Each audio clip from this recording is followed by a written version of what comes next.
Welcome to True Crime Garage. Wherever you are, whatever you are doing, thanks for listening. I'm your host, Nick, and with me, as always, is a man who knows you don't go swimming with Phil Collins. He is the captain. Thank you. It's good to be seen, and it's good to see you. Thanks for listening. Thanks for telling a friend.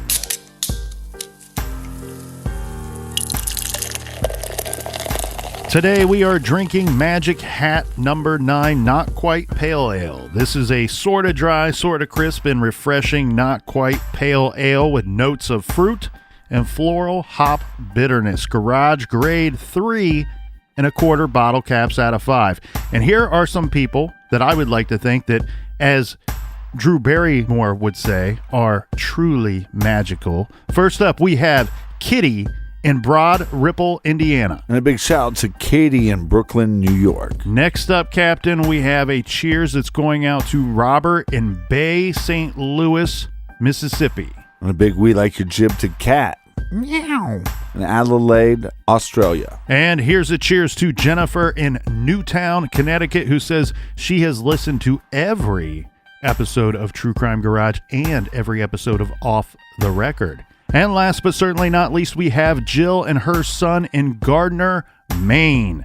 Cheers to everyone who went to truecrimegarage.com and contributed to this week's beer fund. Yeah, stop the show right now and go to the website, because it is time.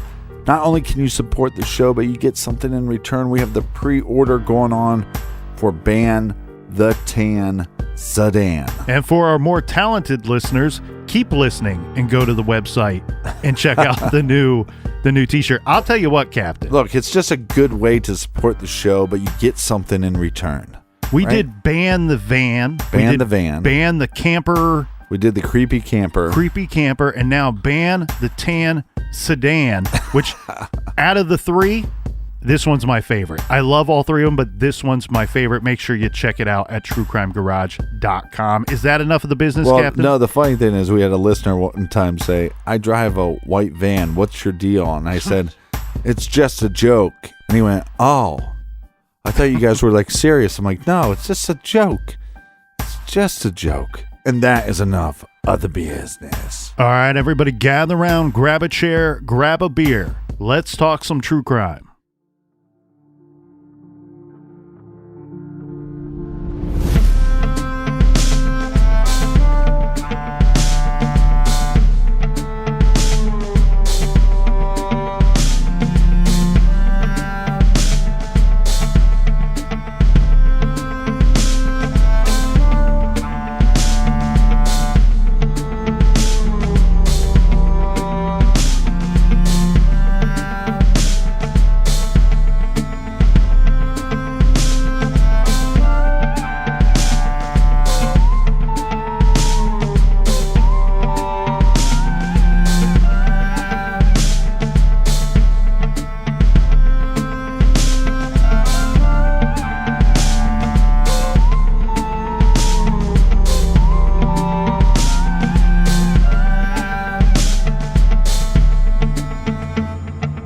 Each evening, as the day slips away and the sun slides down the west sky, we lock our doors and we put our children to bed. There is a sense of calm and safety as we turn off our lights, count those sheep, and dream of what's to come. But sometimes evil slips into our home, out of the night, and past the locked doors. Sometime in the small hours of June 6th, 1986, that is just what happened. A sleeping child was awakened by a shadowy figure that entered the bedroom. The room was almost totally dark, but still, she could see something. What was it? Who was it? The terrified child watched in silence as the man slowly approached the bed. Now, he was standing right next to her still sleeping sister. The man very carefully lifted the little sister up, turned, and walked out. Was this real? The girl thought. Was this some kind of dream? She turned and looked to the empty spot in the bed where her sister should be. Then her eyes moved to the door to their tiny bedroom. Where was the man? Where was her sister? And is he coming back? Frightened, she remained silent. She didn't want the man to hear her. She didn't want him to see her. She lifted the blanket up over her head, completely covering her entire body. She laid there, under the blankets, silent and still, her eyes shut tight. Until the morning, when she heard her mother ask, "Where's your sister?" The little girl, still scared, said, "She's gone. The man with the magic hat took her."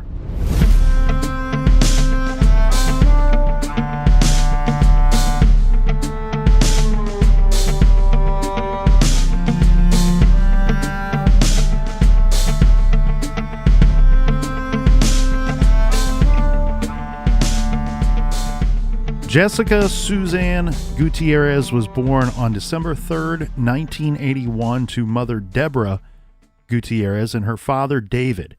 Deborah and David divorced in 1983, and David moved away. Now, according to Deborah, David had a green card so he could reside in the U.S., but had no custodial rights to their children.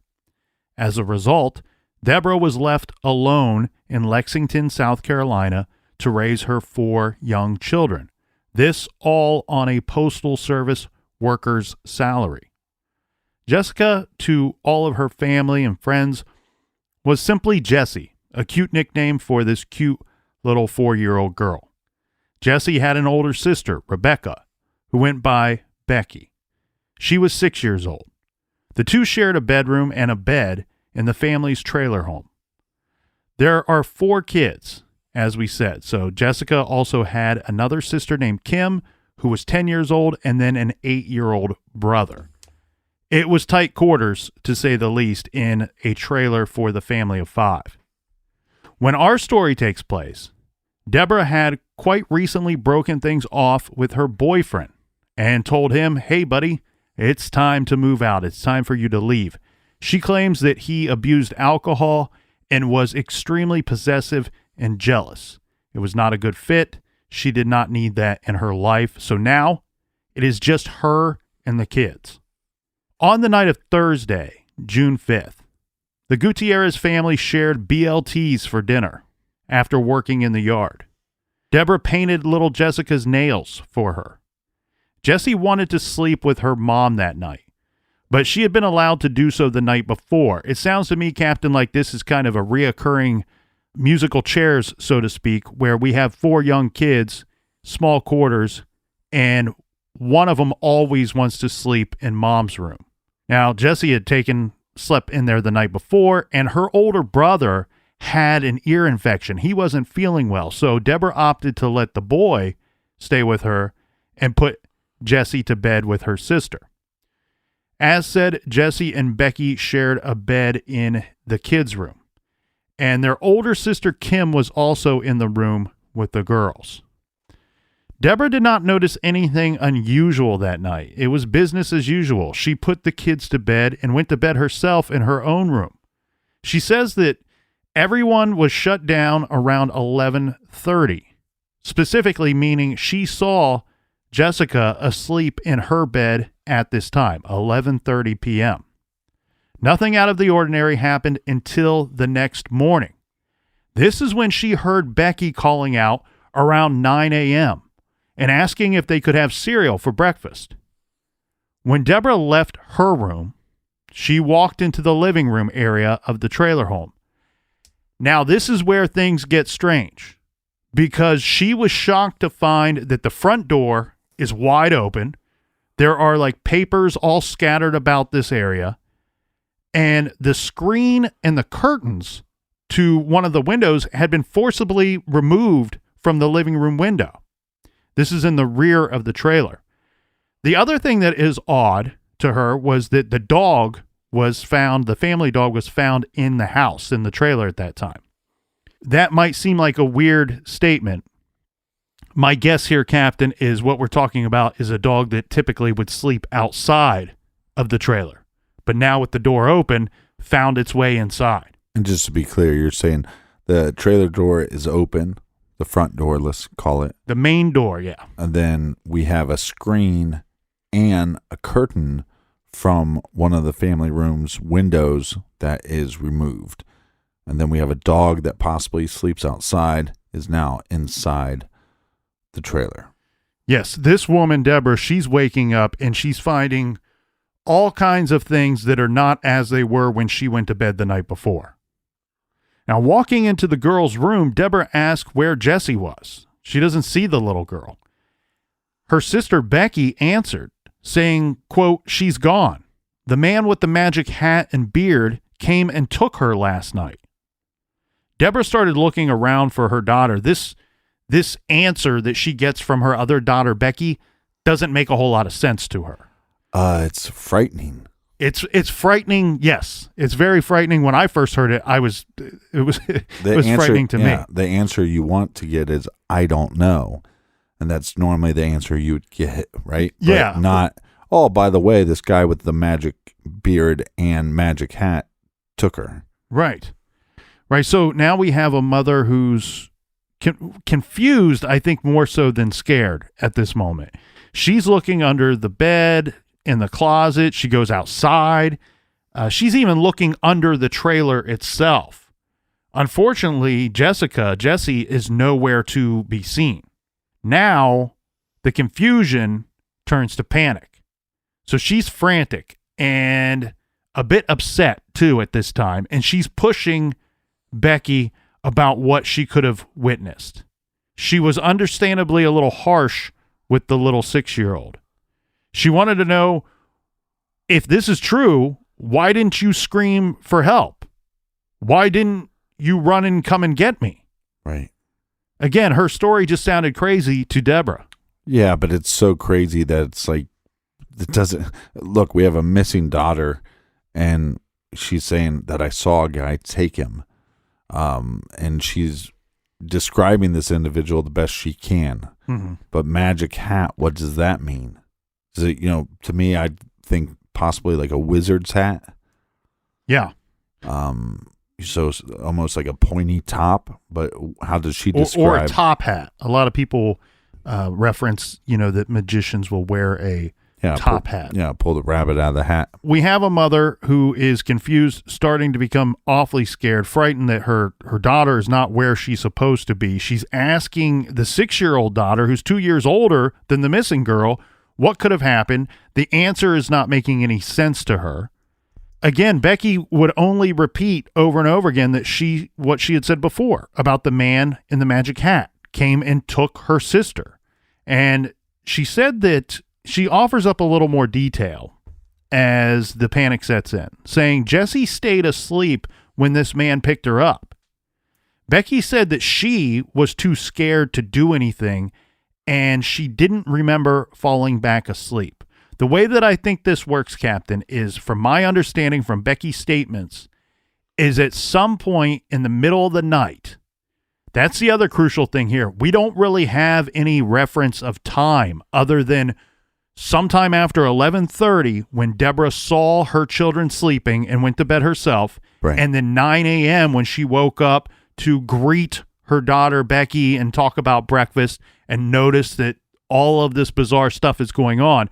Sometime in that time frame, according to Becky, the man with a beard and a magic hat came into their bedroom and took her sister. She says that she woke up and saw this man enter the room.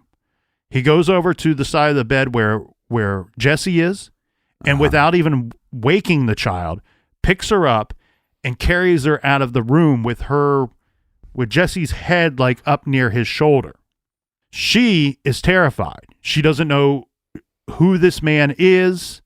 She doesn't know what's going on. Mind, she's 6 years old. Right, and that's the other problem here, is that she's 6, would have a hard time telling you what time it was, or being able to look at a clock, for one. But then also, like, just as an adult, you can look outside, and sometimes there's there's lights on from other houses, so it might look a little bit earlier in the morning than it is, or you might be able to tell that the sun is slowly coming up, and so that would give us more of a reference point. Was it closer to the 11:30 mark, or was it closer to the 8 o'clock mark where everybody's waking up? Well, and in oftentimes there's no good reason to even put a clock into the bedroom of small children.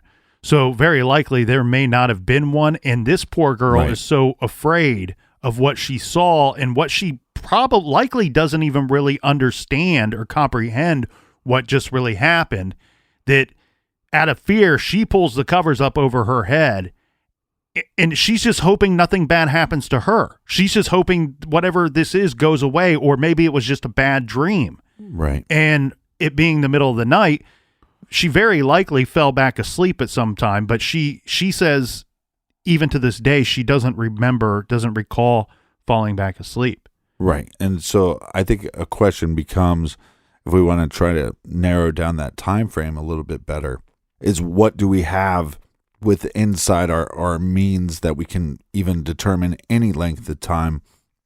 Obviously, she's 6 years old, so we can't really go too much. We can't, simple questions like, did you see the sun coming up, might not matter in this case. But what we do know is we have a dog that is normally outside, that's inside. How often does this dog have to go out before it actually uses the restroom? How potty trained is the dog? Did the dog go to the bathroom on the floor anywhere? Well, the dog could have went back outside. The door is open. The dog, from my understanding, lives outside and made its way into the house. All right. So, okay, my great detective work is already shut down. Here's where I would go with this if I were trying to close the gap a little bit, because what we have here, Captain, is a time frame of 9.5 hours, right? From 11:30 to 9 a.m. That's too big of a window that nobody's going to be comfortable with. If I were to try to narrow this down, I would probably put the window of time at 6 hours, thinking about midnight as my place marker there, because here's the thing. With the window open, the curtains forcibly off of the window, it doesn't sound to me like this is a cat burglar, like a super stealthy dude. Right. It sounds to me like there was a little bit of commotion. We're talking about a trailer. We're not talking about a McMansion somewhere. This would have been close quarters. I want enough of a buffer in time that we have Deborah, the responsible mother, who has fallen asleep.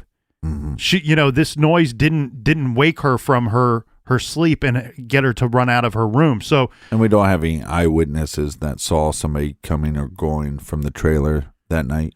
no, we don't. And the other thing that I would also kind of cap it at 6 a.m. because roughly that would be about sunrise that next morning.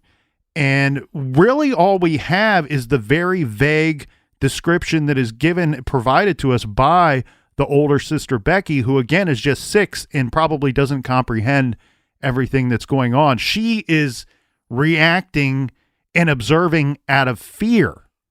So that's going to cloud everything. She's not thinking, oh, I should make note of about what time it is or if the sun was coming up or not. Right. The other thing too, it's just sad that she wasn't able to run to her mother's room and say, hey, somebody took her, and that would help out, obviously. But obviously when you're 6 years old, it's that idea that you see the boogeyman in your room, and if I just cover up and he can't see me, then I'm going to be protected. When all of us sit and think about the dozens of things in our lives that we would have done differently, none of them compare to what this girl, what the regret she has for that night of not notifying anybody, not being able to leave her bed. Now, Deborah calls the police, and the responding authority was the Lexington County Sheriff's Department. This is run by Sheriff James Metz. The deputies responded to the scene and searched the trailer. They searched the perimeter and all of the surrounding areas. Now, it's worth noting here that this mobile home was not located in a trailer park. this doesn't help us for possible eyewitnesses. Right. This hinders everything. Yeah, this is not in a trailer park. Rather, it is on a secluded private lot near the town of Red Bank. Investigators branched out to look in abandoned buildings and other structures in the area. This is something that's necessary to do, but also would lead me to believe that they might be working under the premise that this girl may have just wandered off.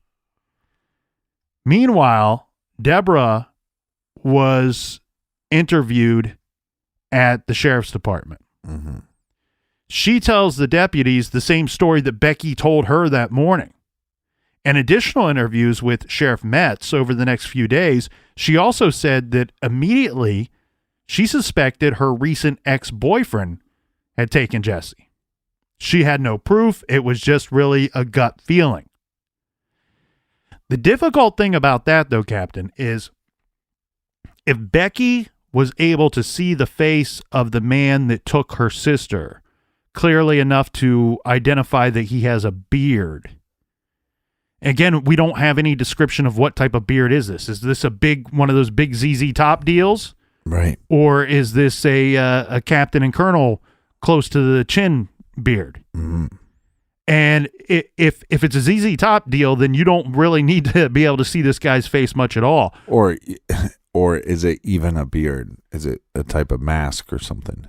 That's true. But what I'm trying to point out here, I think, is that it's clear to me that while the mother may have a gut feeling that the ex-boyfriend was involved, Becky would have been able to identify this man as the ex-boyfriend. Maybe not. Because maybe, again... Well, maybe, if he was wearing a disguise, that's true. He has a goofy hat on and something on his face. It doesn't have to be a fake beard or, like I said, it could just have been a mask, and she wasn't able to get the details of it because it was a dark room. It wasn't like the lights were all on. But the other thing, though, too, is clearly she does not recognize him to be anybody that she knows. Yeah, but hold on a second. 6-year-old, right? How many times do families have somebody in a family dress up like Santa Claus at a family party, and the kids sit on the Santa Claus's lap and say, "I want this"? No, I get what you're saying. If I drove up to your house in a different car and in a disguise, you might not, as an adult, might not recognize me. Right. What I'm saying is, Becky is not saying Joe Smith took my sister or Uncle Johnny took my sister. Right. The description she's providing is saying that she did not recognize the person who took her sister, regardless of why that may be. Right. His appearance, we're not saying it could not have been somebody she knew. We're saying that that's not what the only eyewitness that we have, she's not stating that. Right. But what we also have going on here is that Sheriff Metz is skeptical of Deborah's story about an intruder wearing a strange hat who was heard by no one, who had silently taken away this child. And he and his deputies were apparently suspicious enough that Deborah herself had something to do with Jesse's appearance. We've seen this in other cases where something happened, something went wrong with the child, and now we have somebody who was supposed to be responsible for the child. They have to cover it up. They have to come up with some kind of story. Specifically, when we covered DeJuan Sims' case, right, we have a mother who claims that she took her son to a shopping mall, and then says somebody took him while we were in the mall, and security and police review the security tapes and camera footage.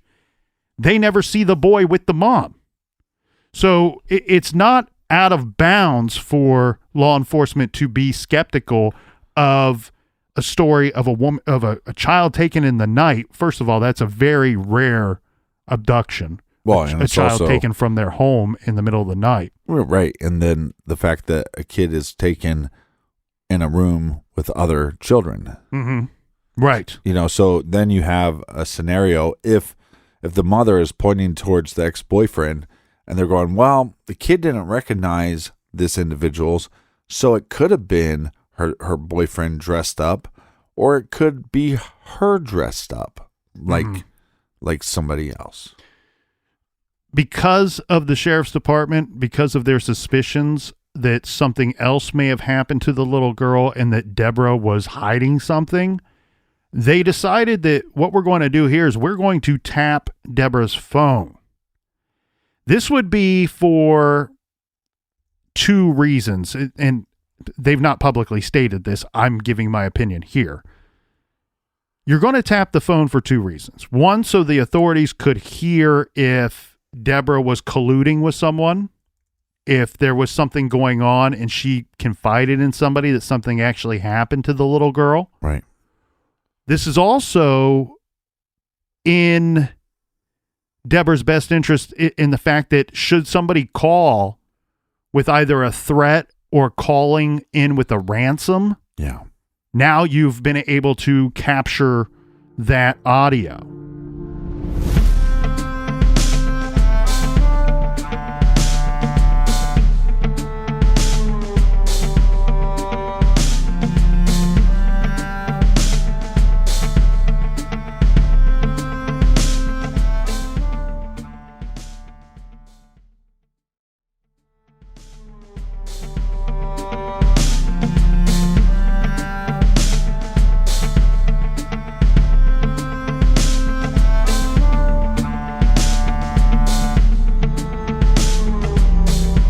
All right. Cheers, everybody.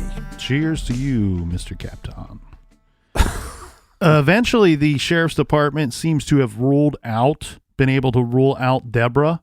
Mm-hmm. The State Division of Law Enforcement, or SLED, which is South Carolina's highest investigative agency, got involved in the case by that Saturday. So very quickly in the early stages of the investigation, SLED becomes involved. Their processing of the trailer uncovered a fresh fingerprint on the living room window where they came to believe an abductor entered the trailer. Mm. This was the window that had the screen removed and the curtains torn down. Right. The print was sent off to the FBI, but no match was made.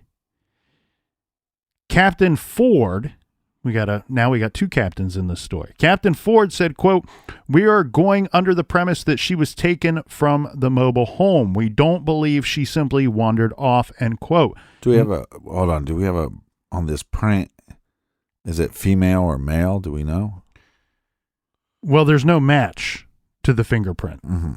So we don't know anything about it at this time in our investigation. What we do know is that nothing was stolen from the house, and there was no sign of a struggle at any place in the trailer itself, yet Jessica had vanished. And it looked more and more like she had been taken right out the front door. So you can kind of picture this bearded man with the magic hat figures his way into the living room via the window, sneaks into the girl's bedroom, takes the youngest of the three daughters, and then leaves out the front door, and in his haste leaves the door open behind him. Or maybe he was born in a barn. Yeah, or he didn't want to put down the child because she could have woke up, right? If you put the child down, so it's just leave your car door open or your truck door open, and once you get her out of the front door, you just keep a hold of her, put her into your car or your truck, and then take off.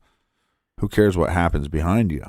And this type of abduction is really one of the rarest of all child abductions, a stranger abduction from within the child's own bedroom. I was trying to find some good numbers on this, some good statistics that, when I say good, I mean reliable. And I don't know how reliable the information is that I found. We do know, and we can all agree, that it is a very rare thing for not only a child to be abducted by a stranger, but then take it the step further and say a child abducted in her own home or in his own home. They put the numbers at of the child abductions out there that it's roughly about 16% actually occur in the home, which was a lot higher than I thought that I would find. But we've covered some cases here in the garage. Most recently, we covered Heather Dawn Church's case from 1991. She was abducted from her home. That was episodes 339 and 340, available for free on the free Stitcher app. Mm-hmm.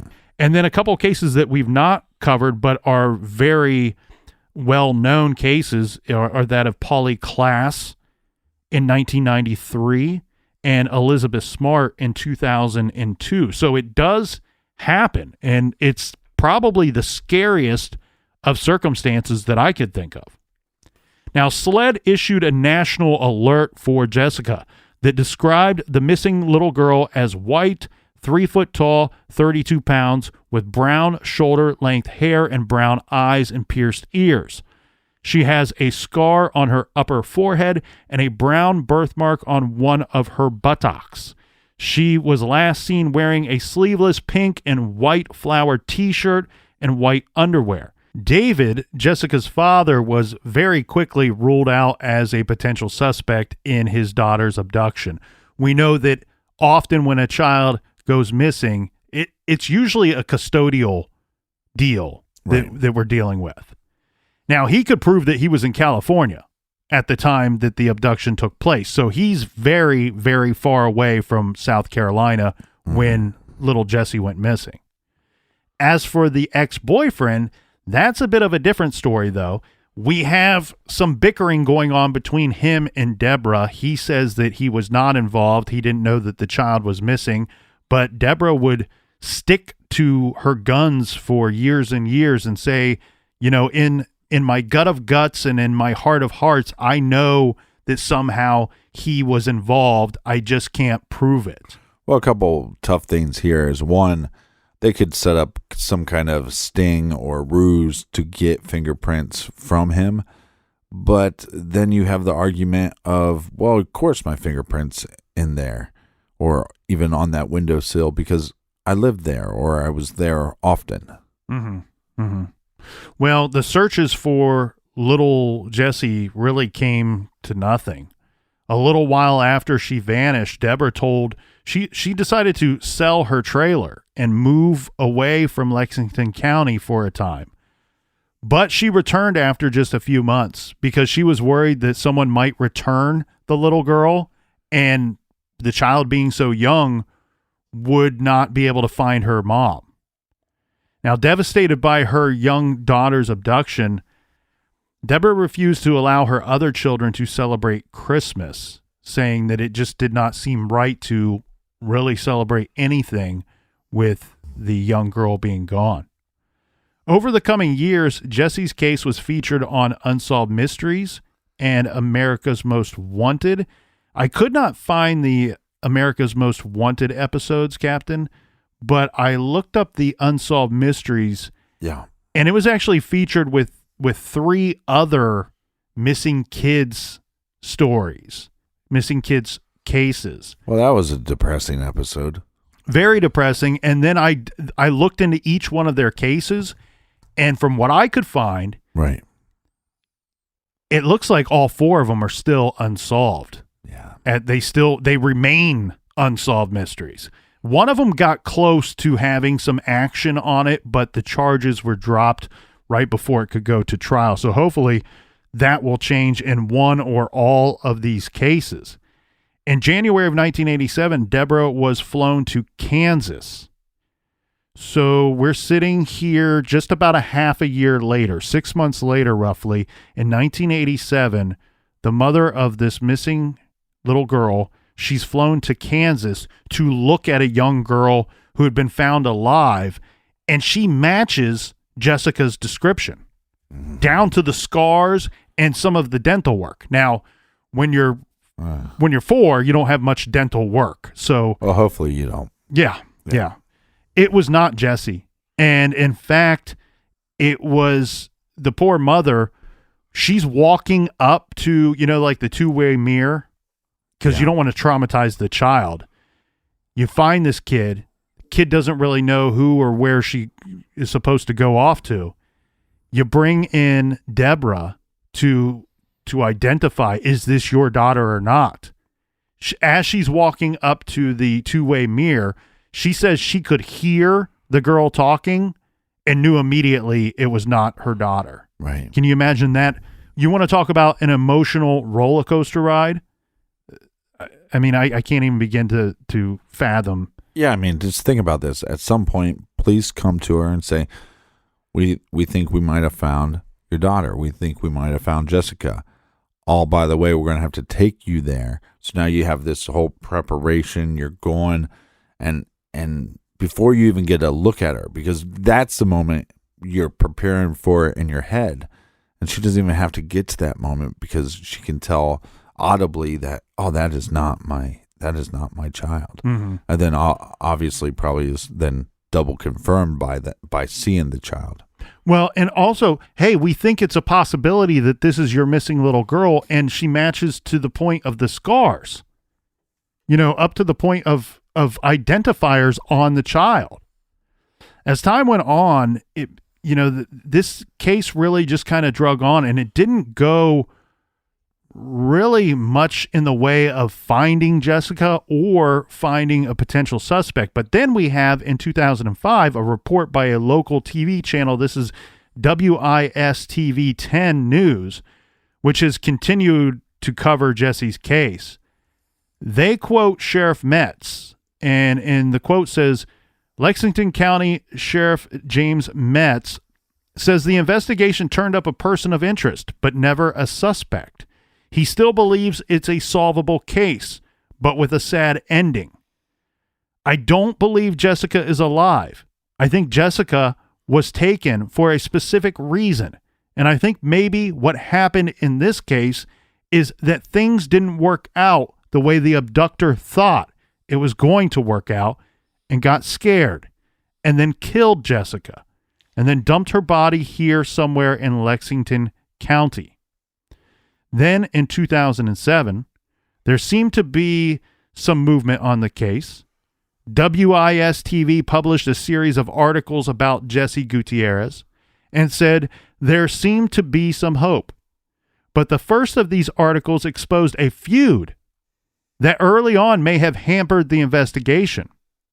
If you recall, we said that in the early days of the investigation, Sheriff Metz ordered Deborah's home phone to be tapped. Right. The sheriff's department clearly did not hear what they were expecting to hear on calls made on the phone, that the family was somehow involved in the toddler's disappearance. But Sheriff Metz also seems to have forgotten himself, or perhaps he just assumed that the recordings of those phone taps would never be made public, because somehow that TV station got their hands on some of these recordings.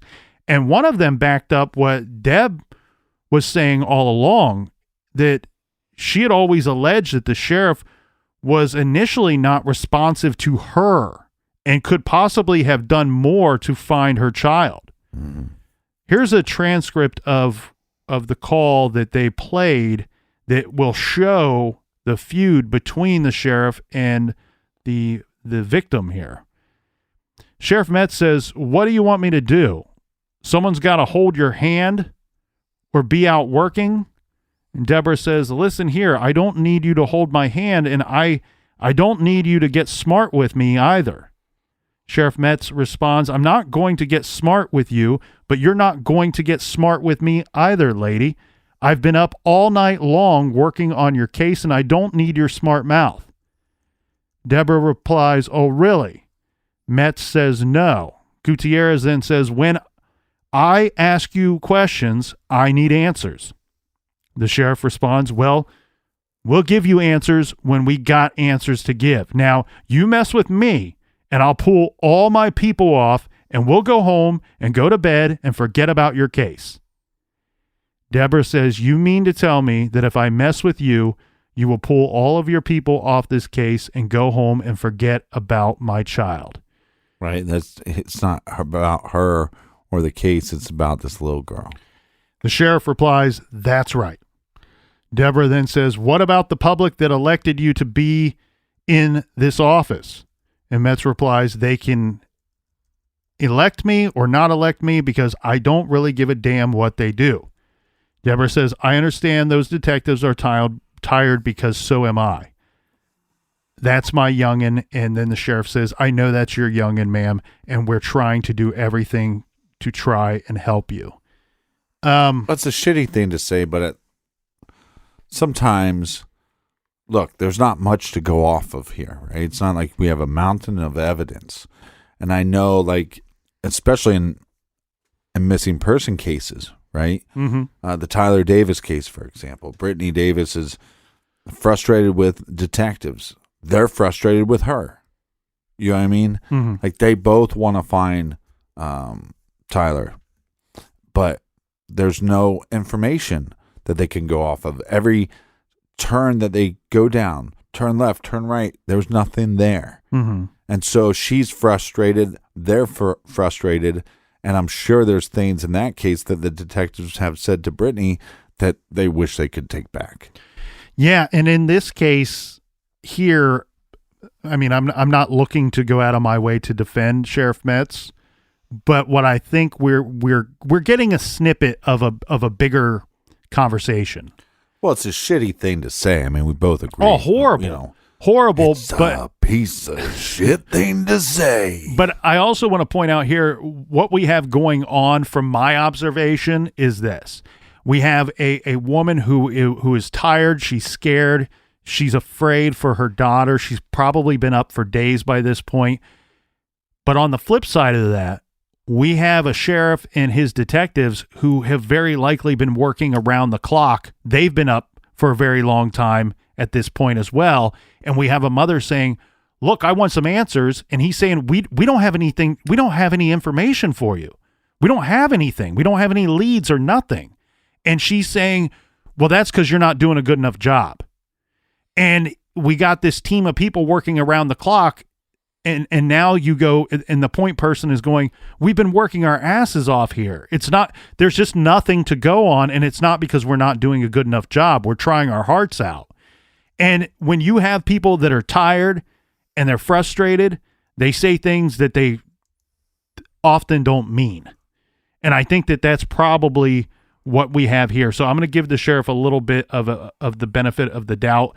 This is coming from someone myself who, look, I've never been a sheriff, and I understand that you're an elected official. You should carry yourself and conduct yourself as such at all times, regardless of the situation.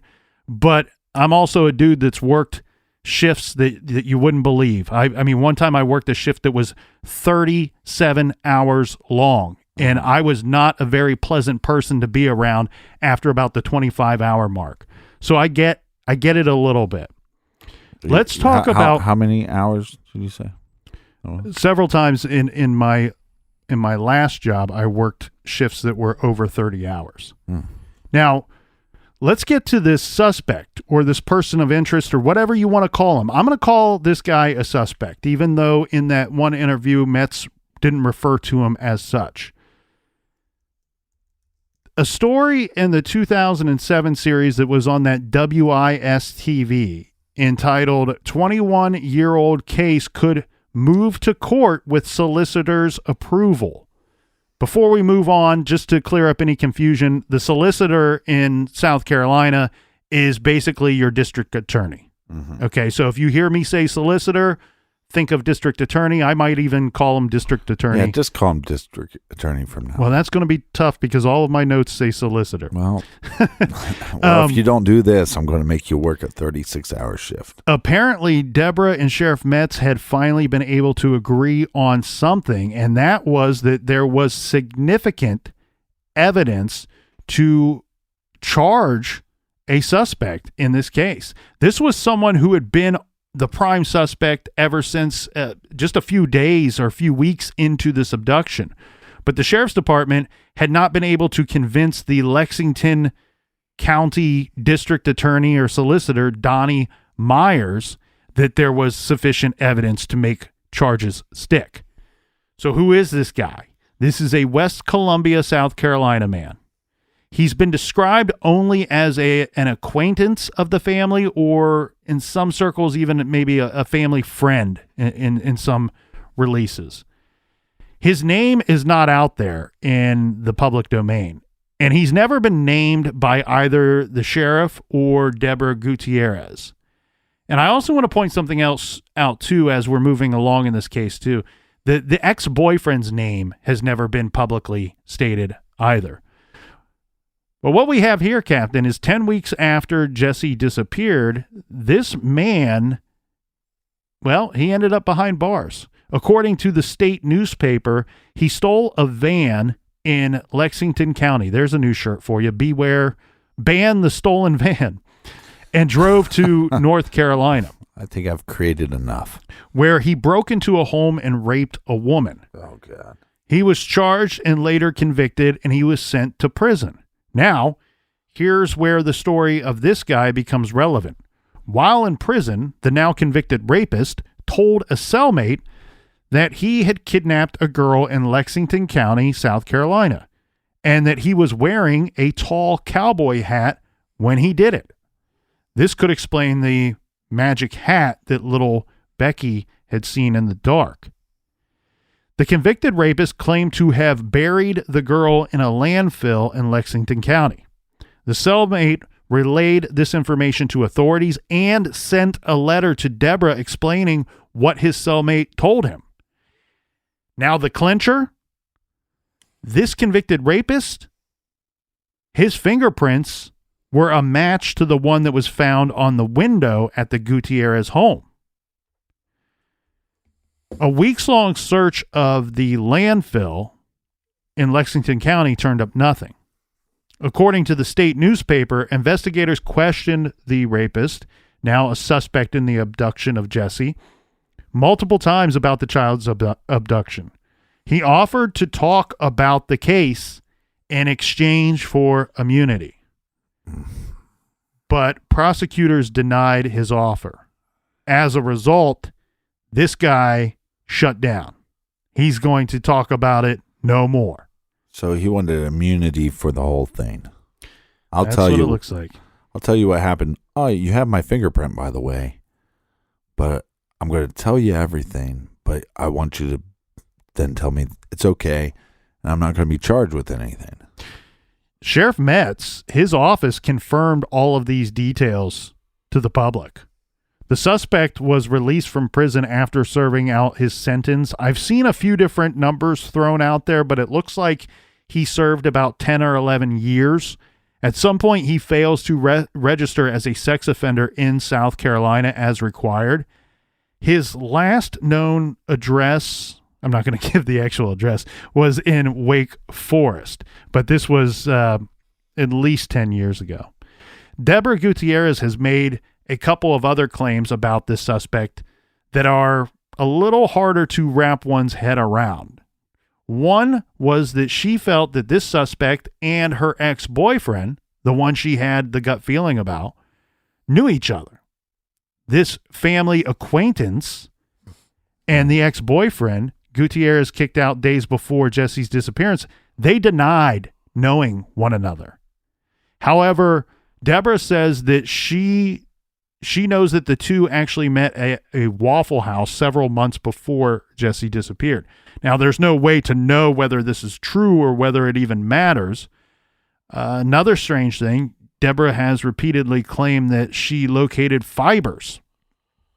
This is an odd story here, that she located fibers related to her missing daughter in an abandoned car that belonged to the suspect. I don't know how this comes about. Right. That she... So now we have a fingerprint and we have possible fibers that this suspect owned that vehicle. And now we believe that this suspect also knew her ex. That's Deborah's claims. That the two knew one another and that Deborah found fibers that would be connected to her missing daughter in this suspect's vehicle. But to be quite frank here, there's nowhere that says that these fibers were reviewed and compared in a laboratory somewhere by people that are educated to do so. This is just one poor grieving mother who has found what she believes might be possible evidence. It's tough too, because if she sees these, whatever they are, And she goes, oh, that's from my daughter. It's like, you want to believe her, but you also know that she's in extreme amount of pain. Mm-hmm. And on top of that, you have a suspect that, again, let's not even call suspect. We have his fingerprint. There's no reason for his fingerprint to be there. Right? So. Well, that's the problem. Why aren't they charging this guy with abduction?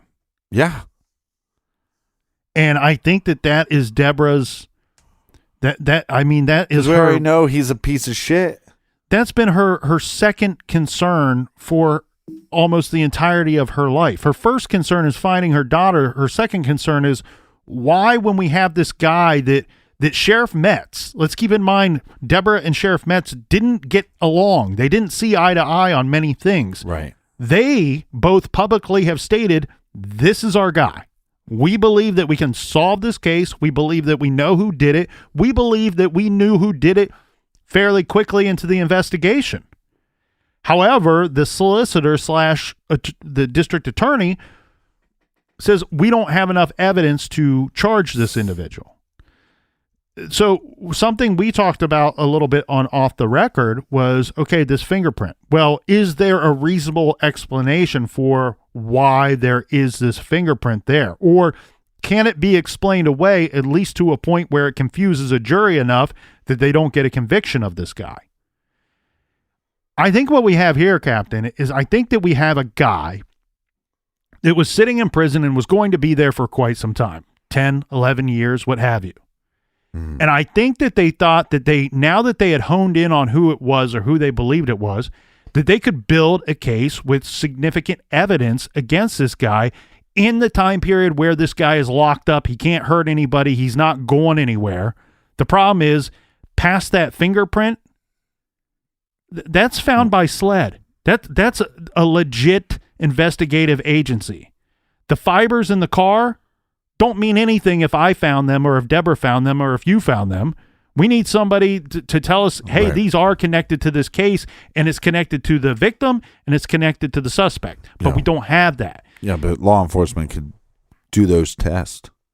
Yes, unless now they worried that the scene, the vehicle, was contaminated by the victim's mother. Mm-hmm. It gets very complicated very quickly, and you can see how this is stacking up really against Deborah and against the case for her daughter rather than against the guy that's sitting in prison. And by the time he gets released, they've not collected any more evidence against this guy. I think the problem that we have here, the major problem, is we know how difficult it is to get a conviction in a no body case. Yeah, but we don't have to get a conviction of murder. That's true. We can get a conviction of the fact that we know we have an eyewitness that may not be able to put that person at the scene because she didn't know that person. It was in the dark, but the fingerprint puts you there, and we know that the child was abducted. So what do kidnap charges? How many years can he spend in jail over kidnap charges? Right. And chances are, if you go ahead and charge him with it, and then you offer him a deal, maybe he spends half that time in jail, but that's on top of the charges, the rape charges he's already in jail for. I mean, this is a scumbag piece of shit, dude, that needs to be behind bars. Because all he's going to do, okay, we know that he's willing to kidnap children, and we know he's a rapist. Is he raping children? Is he killing children? I mean, this is a bad dude. Well, and I thought about that because the statement from the sheriff that really stands out to me is, we believe we know who did this. We believe that Jesse was abducted for a specific reason. And when things didn't go the way that the abductor thought that they would work out, he got scared, he killed her, and he dumped her somewhere in Lexington County. That whole statement it really made me wonder, okay, what would that specific reason be? Now, that doesn't mean that law enforcement knows what that specific reason was. But when we look at it, I thought, okay, would it have been for a ransom? Well, it doesn't make a whole lot of sense to abduct a child from from a mobile home where we have only one parent who's trying to provide for four. There doesn't seem to be much money to pay a ransom, is what I'm pointing out there with the family situation. And then I've seen several cases where, unfortunately, kids are harmed, whether it be abducted or murdered, because there's some kind of debt that was unpaid, or some kind of bad drug dealings going on between an adult male and the eventual offender. Mm. The problem with that is the boyfriend's been removed from the home. It seems like a really dumb idea to, if you're going to take the child for some unpaid debt or for some kind of ransom against the boyfriend, mm-hmm. It seems like you've created there's a whole degree of separation that doesn't seem like it would play out the way that you wanted it to. So with the rape charges, if in fact this is our guy, and I have no problem saying that I believe that it is very much the guy, because I put my faith in the evidence that was collected. There's a fingerprint, and there's no reason for him to be there. Well, not only that, we have a mother who says, look, I cleaned the home inside and out regularly.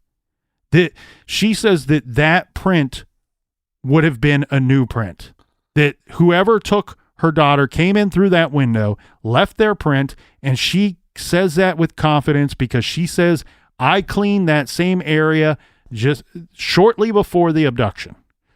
Again, it's a grieving mother, and you go, Nick, take it with a grain of salt. However, what we have here is SLED took that evidence. They sent it off to the FBI.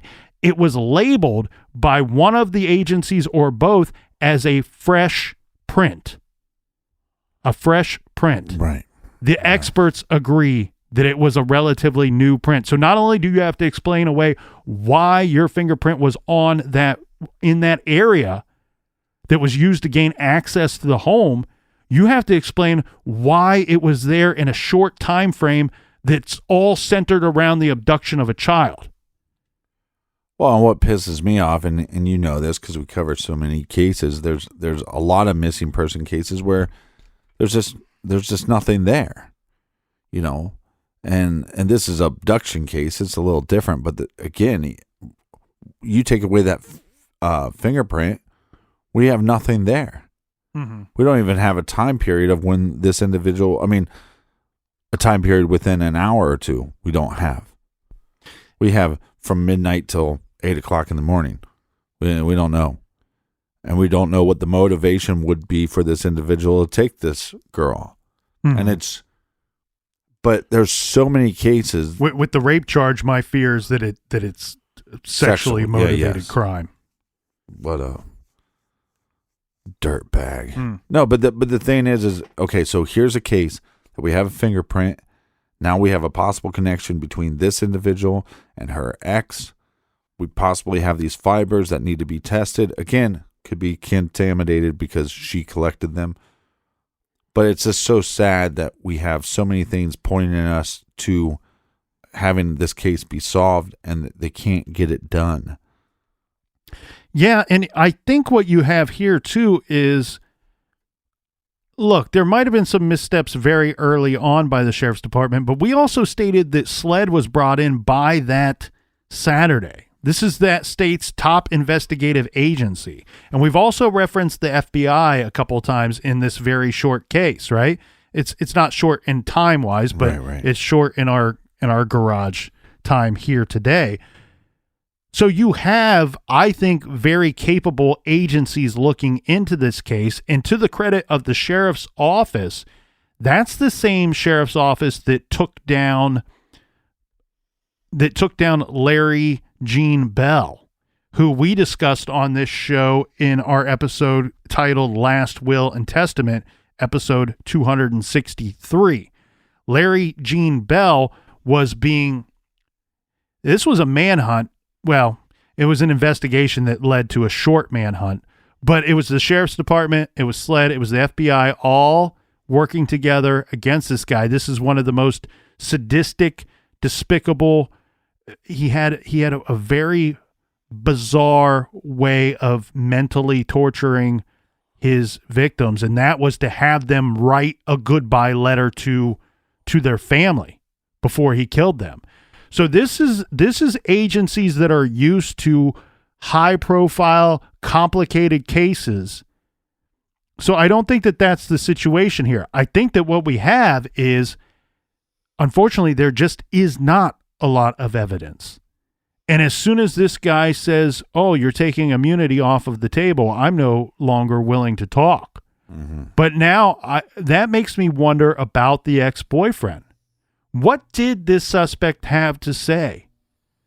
Was it that I gave the girl off to the ex-boyfriend? What if they did know each other? That's the tricky part in here too, Captain, where do we have two suspects or do we have one? Well, and again, I think there's a lot of things that you can't prove, but if there was a connection between these two individuals, I think there would be a way to do so, even if it's just through, hearsay, even people just going, yeah, I've saw them hanging out before. Well, and I'll give the ex-boyfriend a little credit because remember, both men deny ever knowing each other. And here's the thing. Unless the ex-boyfriend is involved somehow in this disappearance, in this abduction, he has no reason to deny knowing this other man if he in fact did know him. So I don't know. I can't say that they didn't know one another, but because one thing that I was really trying to think about in this case, and we know this happens unfortunately in the real world here, where often bad people will get a hold of some information. They get a hold of some information that it doesn't matter that in the grand scheme of things, it does matter, but it doesn't matter at the time that they hear it because people don't know that they're bad people with bad intentions. I thought, is there a chance that these two knew each other and it's as simple of a story as the ex-boyfriend goes, yeah, she kicked me out, man. She kicked me out. I've been outdoors for days now. Right. And now this pervert, this rapist goes, oh, we have a house that's full of just a woman and children. Well, that's an easy target. There's nobody there to fight me off. In the middle of nowhere, and it's a trailer. But then again, the problem with that is then why would the boyfriend deny knowing this man if that's what in fact went down? I don't think that that's likely, because I think that if the ex-boyfriend did know the guy and did not have any involvement in the abduction, he would want to be helpful to the investigation and to this poor family. And I keep going back to the vague description of our suspect that was given by that poor, frightened girl so many years ago. And Becky in recent years has said in interviews she's still scared about that night. And of course she has regrets that she didn't run to her mom or scream or cry out for help. And unfortunately, that's something that she's going to have to live with. That's a burden that she's going to have to carry for the rest of her days. But I keep going back to her vague description of the bearded man with the magic hat. And one thing she has said in recent interviews is that still to this day, she sees that face when she lies in bed at night. She sees that face over and over and over again. That leads me to believe one of two things. Either because she was so scared that she created some version of this face and some version of these events that may not be 100% spot on and real, or she does remember the face just as it is and just as she saw it that night. And if that would be the case, I then say, well, why have we not heard all these years later from now an adult woman who can articulate what she saw that night and give us a better description of that man and his face? And I think what we have here, Captain, is a situation where maybe the face that she remembers seeing that night matches up with the suspect that they can't bring to trial. In an interview with the State, Deborah Gutierrez said the following: I've got a kid that's lost in the dark. I'm not going to stop searching for my kid. My baby's lost somewhere in the dark, Gutierrez said, her voice cracking, and I'm not going to stop until I find her.